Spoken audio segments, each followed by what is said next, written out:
नमस्कार, मैं सोनम सिंह आप सभी का आपके अपने परिवार रोजगार विद सोनम में स्वागत करती हूँ। अगर आप चैनल में नए हैं तो चैनल को लाइक, सब्सक्राइब और शेयर करना ना भूलें। आप सभी अध्यापक एवं अध्यापिकाओं का मैं तहे दिल से स्वागत करती हूँ। आज हम बाल विकास एवं शिक्षण शास्त्र के कुछ महत्वपूर्ण क्वेश्चन लेने जा रहे हैं। तो चलिए स्टार्ट करते हैं। क्वेश्चन नंबर 1 है, अभिप्रेरणा के सिद्धांतों के अनुसार एक शिक्षक के द्वारा सीखने को संगठित कर सकता है। अभिप्रेरणा के सिद्धांतों के अनुसार एक शिक्षक किसके द्वारा यानी के द्वारा सीखने को संगठित कर सकता है? तो विद्यार्थियों से वास्तविक अपेक्षाएं रखने पर, या फिर अपेक्षाओं के एक रूप के स्तर रखने के, विद्यार्थियों से किसी प्रकार की अपेक्षाएं न रखने के, और विद्यार्थियों से बहुत कुछ अपेक्षाएं रखने के द्वारा। तो आपको बताना है ए, बी, सी और डी में से कौन सा सही होगा। तो ऑप्शन नंबर ए आपका करेक्ट हो जाएगा। विद्यार्थियों से वास्तविक अपेक्षाएं रखने के द्वारा सीखने को संगठित कर सकता है। क्वेश्चन नंबर 2 है, विकास शुरू होता है। ऑप्शन ए है उत्तर बाल्यावस्था से, या फिर प्रसव पूर्व अवस्था से, या फिर शैशवा अवस्था से, या पूर्व बाल्यावस्था से। तो विकास प्रसव पूर्व अवस्था से स्टार्ट हो जाता है, शुरू हो जाता है। जब बच्चा गर्भ में होता है उसका विकास तभी स्टार्ट हो जाता है। तो क्वेश्चन नंबर बी आपका करेक्ट हो जाएगा। क्वेश्चन नंबर 3 है, बहुविधि बुद्धि सिद्धांत के अनुसार सभी प्रकार के पशुओं और खनिजों, पेड़ पौधों को पहचानने और वर्गीकृत करने की योग्यता कहलाती है। क्या कहलाती है? कार्तिक गणितीय बुद्धि, या फिर प्राकृतिक बुद्धि, या भाषिक बुद्धि, या फिर स्थानिक बुद्धि। तो इसमें से आपका ऑप्शन बी करेक्ट हो जाएगा, प्राकृतिक बुद्धि। अब इसे याद करने का तरीका आप इस तरह से याद कर सकते हैं। प्राकृतिक बुद्धि यानी पेड़ पौधे और खनिजों के विषय में कहा गया है, तो इसमें वर्गीकृत करना है। तो जो ये सब प्राकृतिक होते हैं। तो इस तरह से आप याद कर सकते हैं कि इसमें प्राकृतिक बुद्धि कहलाती है। कौन सी योग्यता है? वर्गीकृत करने की जो योग्यता है वो है प्राकृतिक बुद्धि।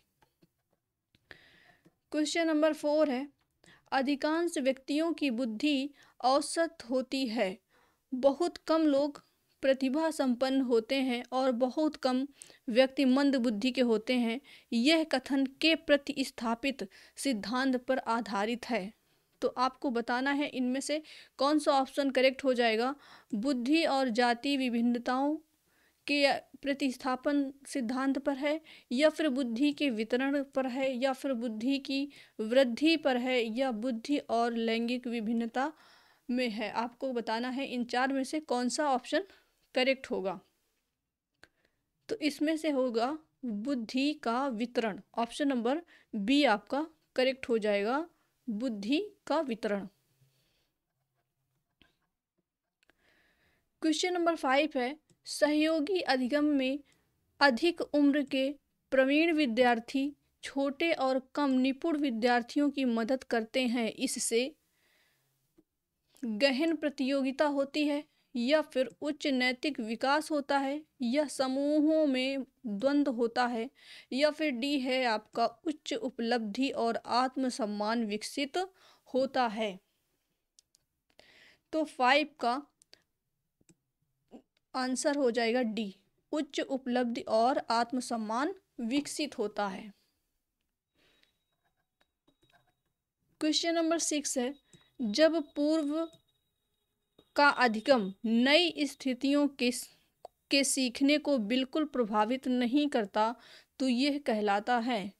आपको बताना है कि यह क्या कहलाता है जब अधिगम नई स्थितियों के सीखने को बिल्कुल भी प्रभावित नहीं करता।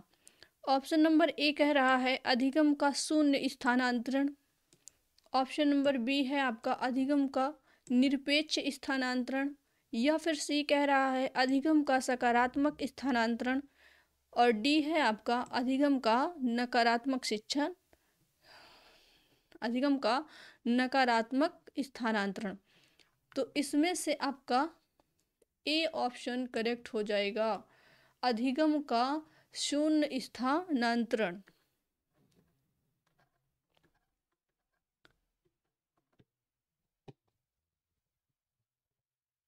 क्वेश्चन नंबर 7 है, चिंतन अनिवार्य रूप से है क्या? चिंतन अनिवार्य रूप से है एक, आपको बताना है क्या है। संज्ञानात्मक गतिविधि है, या मनोगतिक प्रक्रिया है, या मनोवैज्ञानिक परिघटना है, या भावात्मक व्यवहार है। तो इनमें से क्या है चिंतन अनिवार्य रूप से है? तो आपका 7 नंबर का जो आंसर होगा वो होगा ए, संज्ञानात्मक गतिविधि। क्वेश्चन नंबर 8 है, एक बाल केंद्रित कक्षा में बच्चे सामान्यतः सीखते हैं, व्यक्तिगत और सामूहिक दोनों रूप में सीखते हैं, या फिर बी ऑप्शन कह रहा है मुख्य रूप से शिक्षक से सीखते हैं, या फिर सी है आपका व्यक्तिक रूप से सीखते हैं, या फिर डी है समूहों में सीखते हैं। तो आपको बताना है कि जो बाल केंद्रित शिक्षा होती है, तो बच्चे बाल केंद्रित कक्षा में बच्चे सामान्यतः सीखते हैं, तो बाल केंद्रित में व्यक्तिगत रूप से सीखते हैं। क्वेश्चन नंबर सी आपका करेक्ट हो जाएगा। बाल केंद्रित का मतलब ही होता है कि बच्चे पर केंद्रित है, वो पूर्णतः बच्चे पे जोर दिया जा रहा है, तो व्यक्तिगत हो जाएगा, व्यक्तिक रूप से। क्वेश्चन नंबर 9 है, पियाजे के अधिगम के संज्ञानात्मक सिद्धांत के अनुसार वह प्रक्रिया जिसके द्वारा संज्ञानात्मक संरचना को संशोधित किया जाता है कहलाती है? प्रत्यक्षण कहलाती है, या समायोजन कहलाती है, या समावेशन कहलाती है, या फिर स्कीमा कहलाती है? तो पियाजे के अधिगम के संज्ञानात्मक सिद्धांत के अनुसार वह प्रक्रिया स्कीमा कहलाती है। ऑप्शन नंबर डी आपका करेक्ट हो जाएगा।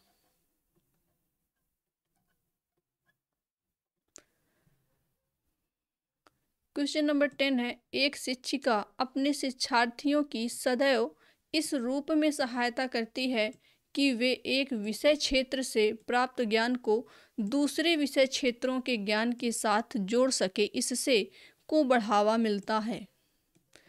आपके ऑप्शन है पुनर्बलन को बढ़ावा मिलता है, या बी कह रहा है ज्ञान के सहसंबंध एवं अंतरण को बढ़ावा मिलता है, या फिर आपका सी है व्यक्तिक विभिन्नताओं को बढ़ावा मिलता है, या शिक्षार्थी स्वायत्तता को बढ़ावा मिलता है।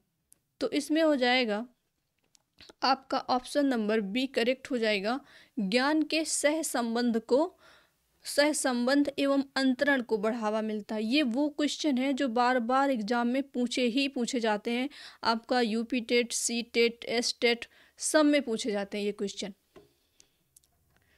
क्वेश्चन नंबर 11 है, सृजनात्मकता मुख्य रूप से संबंधित है, तो आपको बताना है कि किससे संबंधित है, मॉडलिंग से, या फिर अनुकरण से, या अभिसारी से, या फिर अपसारी चिंतन से?